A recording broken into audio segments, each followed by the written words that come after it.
মুখবন্ধে কিছু কথা বলি।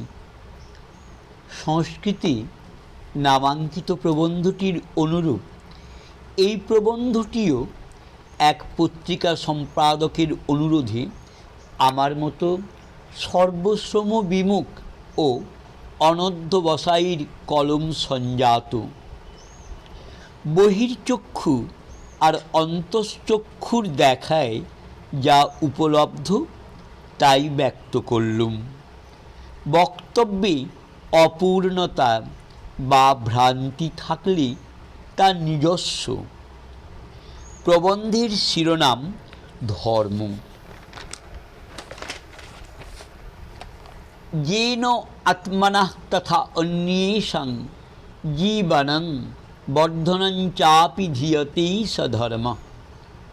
কথাটির অর্থ, ধর্ম তা যার মাধ্যমে নিজের বাঁচা ও বেড়ে ওঠার সাথে অন্যকে বাঁচানো বাড়ানো সম্ভব।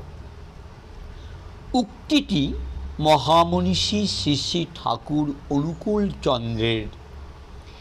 এই কথাটির মধ্যে কোনো ভেদরেখা নাই।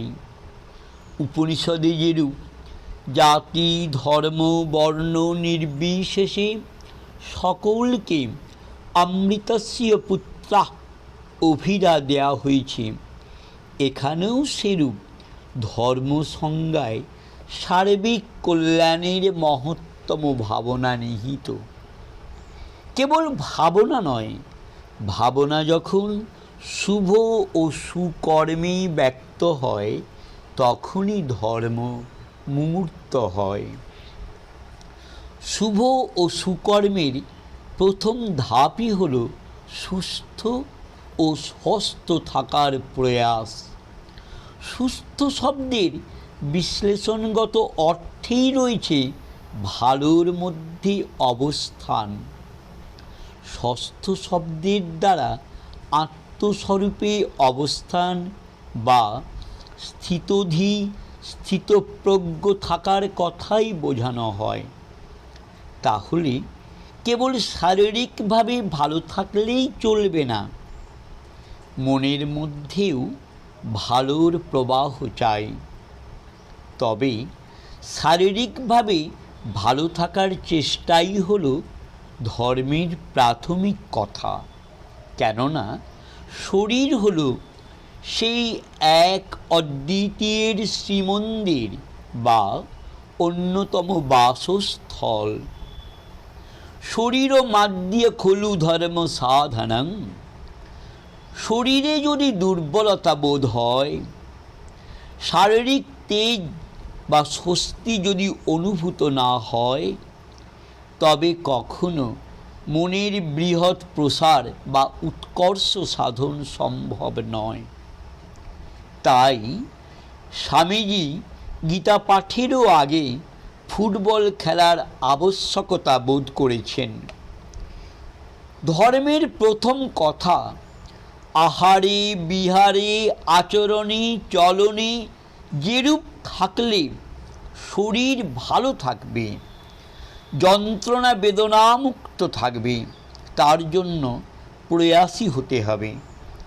সময়ে আহার, পরিমিত আহার, লঘু পাক আহার, শাকসবজি প্রধান আহার, নেশার দ্রব্য বর্জন, এসবে সচেতনতা একান্ত জরুরি।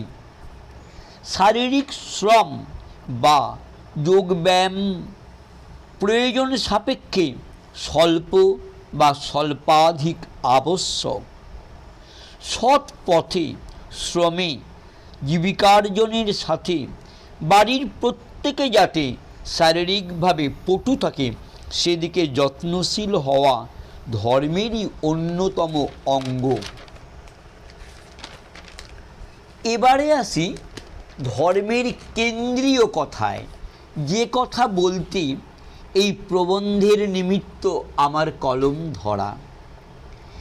একমেবা দ্বিতীয়ম রূপাতীত, সেই পরম অদ্বিতীয় একের স্মরণে থেকে তার রূপময় জগতের প্রতি প্রেম দৃষ্টি ও সেবা কর্মই হল ধর্মের মূল কথা। জনগণ মনে কেবল নয়, পাঞ্জাব সিন্ধু গুজরাট মারাঠায় কেবল নয়, বিন্ধ্য হিমাচলে কেবল নয়, যমুনা গঙ্গার জলধি তরঙ্গে কেবল নয়, এই মহাবিশ্বে অনল অনিলে চিরনভ নীলে এবং আব্রহ্মস্তম্ভ সর্বত্র যিনি পরিব্যাপ্ত, সেই স্রষ্টার প্রতি সবিস্ময়, সশ্রদ্ধ, সকৃতজ্ঞ, নিত্য প্রণতি এবং তার সৃষ্টিতে স্বতঃ উৎসারিত প্রীতি নিয়ে চলাই হল ধর্মজীবন। তমসার পার অচ্ছেদ্য বর্ণ মহান যে এক জ্যোতির্ময় পুরুষ আছেন, তাকে আল্লাহ, গড, ভগবান, ঈশ্বর যাই বলা হোক না কেন, তাকে ধ্যান যোগে, নাম জপে ইত্যাদিতে, ব্যক্তিগত উপাসনায় যেরূপ আত্মবিকাশ, আত্ম উপলব্ধি, আত্মোন্নয়ন আবশ্যক, তেমনি সমষ্টিগতভাবে পূজা, উৎসব, নামাজ পাঠ ইত্যাদির মাধ্যমে ঐক্যবদ্ধ হওয়া ও সেই পরমের প্রসাদ নেওয়ার আবশ্যকতা কম নয়। সূর্যের আলো, মুক্ত বায়ুর মতো সেই পরমের প্রসাদ নিত্য প্রবহমান, তা সকলের সর্বক্ষণে অনুভববিদ্য নয়। শুদ্ধ চিত্ত, উন্নত হৃদয়ই তা অনুভব করতে পারে। সংকীর্ণ মনে যেমন পরম অধরা থাকেন, তেমনি পরমের স্পর্শ পেলে মনে আর সংকীর্ণতা থাকে না, আর এখানেই ধর্ম জীবন্ত হয়ে ওঠে। রবীন্দ্রনাথ অনুসরণে বলি, প্রকৃত ধর্মাচরণে মানুষ আপন হতে বাহির হয়ে বাইরে দাঁড়িয়ে বুকের মাঝে বিশ্বলোকের সারা অনুভব করে। তখন সে জাগতিক দুঃখ, মৃত্যু, বিচ্ছেদের জ্বালায় অস্থির হয়ে ওঠে না। অন্তরে আনন্দ নিকেতনের অবস্থিতির সন্ধান পেয়ে দুঃখ, মৃত্যু, বিরহ, দহন সহন তার সহজ হয়ে ওঠে।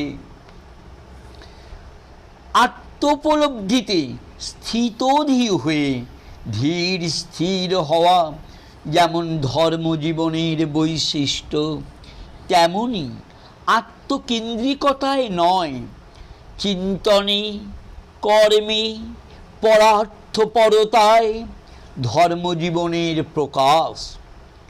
কেবল নিজের সুস্থতা নয়, অন্যকেও কিভাবে সুস্থ রাখব সেরূপ ভাবনা ও কর্মই হল ধর্ম। জপ ধ্যানে, নামাজ পাঠে, প্রদীপ প্রজ্বলনে বা অন্যান্য আচার ক্রিয়ায় ধর্ম নেই এ কথা বলছি না, কিন্তু আচার সর্বস্বতা ধর্ম নয় এ কথা দৃঢ়তায় ব্যক্ত করছি।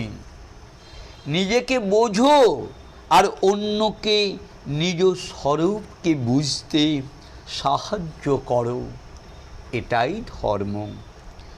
ধর্মে অন্নদান অবশ্য কর্তব্য, কিন্তু তা প্রাথমিক স্তরের।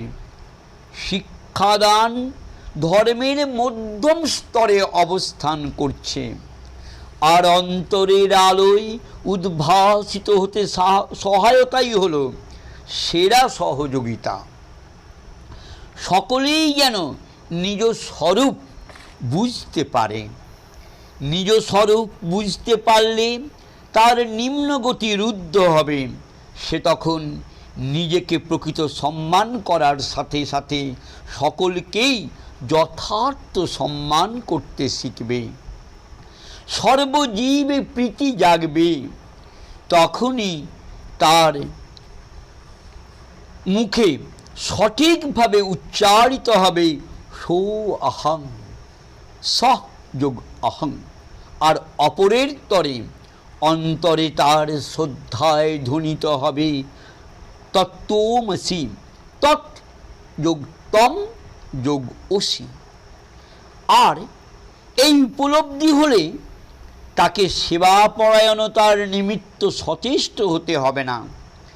সেবাপরায়ণতা, সহজতা ও প্রেম তার জীবন বিনায় নিত্য ঝঙ্কৃত হবে। আর এটাই হলো ধর্মের মূর্ত রূপ।